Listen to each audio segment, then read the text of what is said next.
to all of you. Racing just is started with Alpha Alianza. Break quickly at the start. Bechot Ichi. Perfect in the middle portion. Then comes entry number 6 and this one is Buena Fortuna. Then next on line is Time Away. Plain in simple comes next. MJ the King. Then down on the inside is Britney's Glory. Dai Djokovic racing second less. While Oye Komoba now racing in less.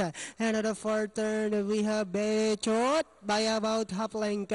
Moving up now on the outside is She. Perfect. Then here comes Alpha Alianza. Now trying to get closer in third. And in fourth comes Buena Fortuna as they swing for home.